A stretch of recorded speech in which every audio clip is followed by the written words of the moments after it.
Halo teman-teman semuanya, selamat datang kembali di Kampus IT.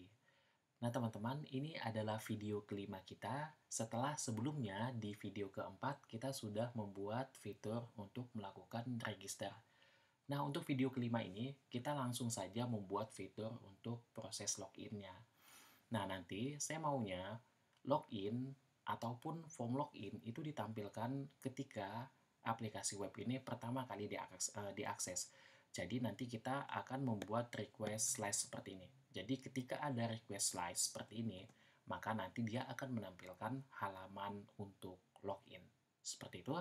Baik, untuk bagian yang pertama yang perlu kita lakukan adalah membuat route-nya terlebih dahulu. Oke, di sini saya copy paste saja untuk route yang di atas yang menggunakan metode get. Kita paste di bawahnya.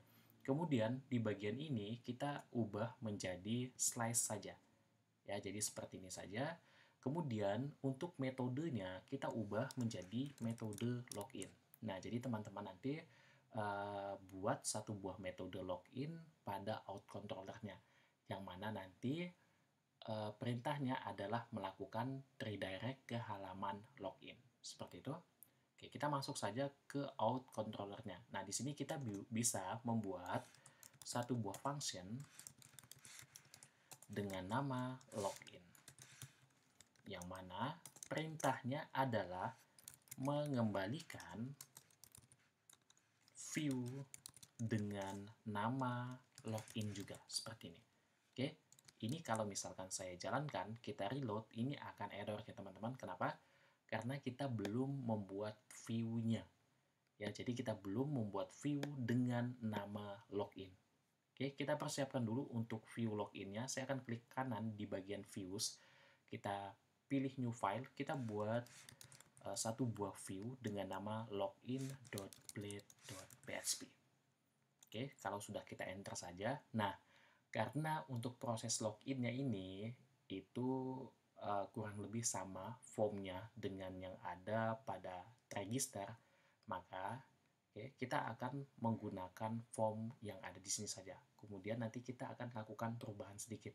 Seperti nama pengguna ini tidak dibutuhkan, jadi nanti bisa kita hilangkan saja. Kemudian untuk keterangannya kita ubah dengan form login.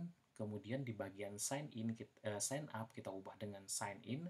Kemudian di bagian bawah ini juga teksnya akan kita ubah. Oke, seperti itu ya. Baik, saya akan copy paste saja. Kita buka dulu untuk yang register.blade-nya.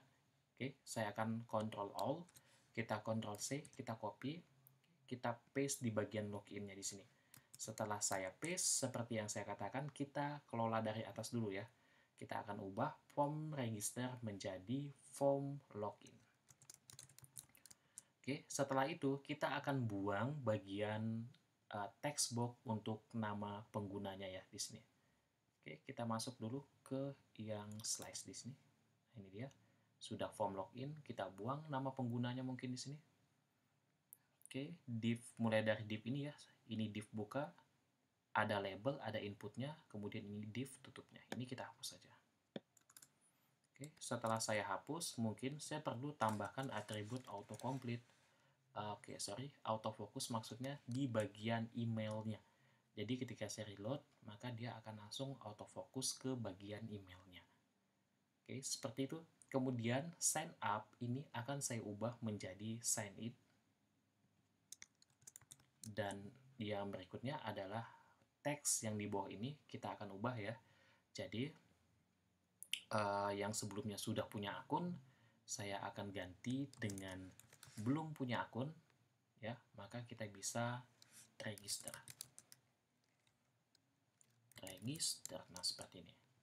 Oke, kalau register berarti nanti dia masuknya ke slice register.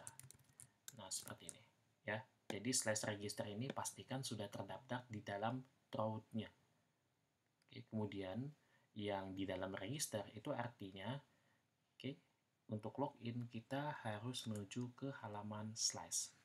Jadi kalau misalkan ini saya reload, nah ini sudah berhasil. Kalau misalkan saya belum terdaftar, saya bisa register dulu. Nah, di sini kalau misalkan saya sudah punya akun, saya bisa login. Oke, seperti ini. Tinggal di bagian form, action, dan metodenya lagi. Ya, di sini untuk form action kita akan ubah dengan check login. atau kalian bisa menggunakan penamaan yang lain. Metodenya kita masih gunakan metode yang sama, yaitu post ya, karena kita ingin mengirimkannya dengan metode post ya. Oke. Baik, kita daftarkan dulu untuk slice check login ini di route-nya. Nah, di sini. Oke, karena tadi kita mau mengirimkan username dan passwordnya, maka kita harus menggunakan metode post. Nah, di sini saya akan copy paste saja yang ini. Oke, kita paste di sini mungkin. Nah, di sini kita sesuaikan dengan route yang ada di form-nya. Ya, yang ini ya. Oke, sorry, ini ada di register, bukan yang di register ya, tapi yang di login. Ini saya kembalikan dulu. Oke, ini saya kembalikan dulu. Kita close saja ya, supaya tidak keliru nantinya. Oke, ini kita ubah, jadi dia simpan user, slice simpan user. Jadi yang di register itu dia akan actionnya itu ke slice simpan user. Nah, sedangkan yang login itu nanti actionnya ke cek login. Nah, harusnya seperti ini. Oke, jadi saya close saja supaya nanti tidak keliru, karena strukturnya kurang lebih sama ya sekilas kalau kita lihat. Oke, jadi ini harus kita daftarkan dulu ke bagian route-nya di sini. Oke, kalau sudah, ini kita ubah dengan cek login, kita sesuaikan dengan yang ada di form action-nya ini. Oke, jadi kita daftarkan gitu ya. Oke, kemudian dia akan, kalau ada request seperti ini, dia masuk ke out controller untuk mengeksekusi metode check login. Kita nanti buat satu buah metode namanya check login. Oke, saya save, kita masuk ke out controllernya. Di sini saya buat satu buah metode public function, nama metodenya adalah check login. Nah, seperti ini. Oke, kemudian di bawahnya kita buat seperti ini. Jadi cek login di sini artinya dia akan melakukan pengecekan username atau email yang saya tuliskan di sini dan password yang ada di sini, yang ada di form maksudnya, ini akan dibandingkan dengan username atau email dan password yang ada di database kita. Jadi kalau misalkan ada maksudnya sama gitu ya, username-nya sama, password-nya sama, maka nanti dia akan berhasil login. Jadi nanti dia bisa masuk ke dashboard-nya. Tapi kalau misalkan tidak sama gitu ya, jadi kalau misalkan emailnya benar, password-nya salah gitu ya, atau sebaliknya, nah itu nanti akan gagal. Jadi kedua-duanya itu harus benar supaya bisa masuk ke aplikasinya atau ke dashboard-nya nanti, seperti itu. Oke, jadi di sini saya akan menggunakan metode atom yang ada di dalam out ya untuk melakukan user authentication-nya. Jadi untuk autentikasi pengguna, kita akan menggunakan metode atom. Nah, sebelum saya buat metodenya, sebelum saya panggil, di sini kita harus terlebih dahulu menambahkan out-nya. Jadi kita tambahkan header untuk out-nya. Kalau teman-teman kesulitan bisa buka dokumentasinya, kemudian masuk ke authentication. Oke, yang ini ya, authentication. Nah, kemudian nanti kalian scroll saja di sini, kalian bisa pilih yang manual authentication user. Oke, nah di sini ada ya. Oke, kita akan ambil bagian yang ini saja. Nah, kita copy, kita paste di sini, Ctrl V, saya save dulu. Kalau sudah seperti ini, artinya saya bisa memanggil metode yang namanya atom. Oke, kita panggil out-nya dulu, kemudian atom, nah seperti ini. Oke, ini kurang semikolon. Oke, mungkin saya terapikan dulu ya. Jadi seperti ini bentuknya, polanya seperti ini ya. Nah, yang sebelah kiri, yang warna kuning, email dan password yang ada di sini, itu harus sama dengan atribut yang ada di tabel user kita, yang ada di basis datanya, di database. Sedangkan yang sebelah kanan, ini, email dan passwordnya, itu harus sama dengan yang ada di form login-nya gitu ya. Name-nya harus sama. Email, name, password. Nah, cara mengambil nilai yang ada di sini seperti apa? Kita bisa menggunakan cara yang sama dengan yang sebelumnya, yaitu dengan menggunakan request. Ya, dengan request kita bisa mengambil nilai yang ada di sini. Kemudian nanti kita bandingkan dengan yang ada di database, ya, yang ada di tabel user. Oke, kita akan panggil untuk request-nya request. Kita definisikan dulu. Kemudian request juga. Oke, kalau sudah di sini saya ganti request email. Kemudian yang bawahnya di sini kita ubah dengan request password. Nah, seperti ini. Oke, kalau sudah, kita bisa lakukan pengujian. Jadi seperti ini pengujiannya. Kalau misalkan hasilnya nanti true, itu artinya email dan passwordnya itu sama-sama benar. Jadi keduanya itu benar.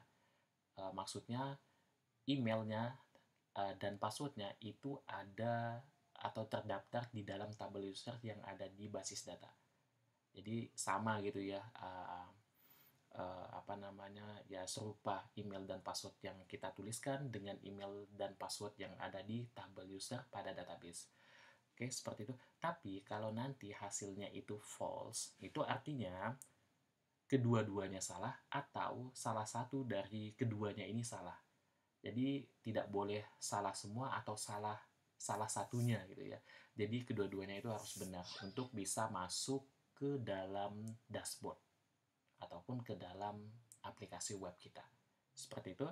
Jadi di sini saya bisa buat return dd untuk die and dump-nya ya. Oke, mungkin di sini kita tambahkan gorong lagi. Oke, saya pikir sudah cukup. Kita akan coba cek, saya reload dulu. Oke, tadi di dalam basis data kita, di dalam tabel user, ini ada satu data. Nah, di sini kita tadi buat emailnya jack@mail.com, kemudian passwordnya jack1234. Oke, sekarang kita lakukan percobaan di sini, jack@mail.com, kemudian passwordnya adalah jack1234. Kalau misalkan ketika saya ketik button sign in, dia menampilkan true, itu artinya proses untuk user authentication-nya berhasil.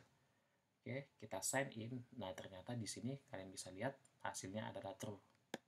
Oke, kalau true seperti ini, itu artinya username dan passwordnya itu benar gitu ya. Artinya terdaftar di dalam tabel pada basis data. Oke, kita coba yang salah. Seperti apa? Misalkan, saya akan salahkan bagian emailnya. Jack1 misalkan. Kita coba sign in. Oke, ternyata di sini masih ada sebentar. Oke, atau kita reload dulu saja ya. Oke, kita reload dulu. Nah, di sini saya ubah lagi. Maksudnya saya insertkan lagi untuk emailnya. Saya sisipkan jack@mail.com. Kemudian di bagian passwordnya di sini jack1234. Yang ini tadi kita ubah ya, yang emailnya saya jadikan 1. Kita sign in. Nah, ini hasilnya false. Kenapa false? Karena tadi emailnya kita salahkan. Gitu. Kemudian untuk bagian password gimana kalau emailnya benar, kemudian passwordnya salah.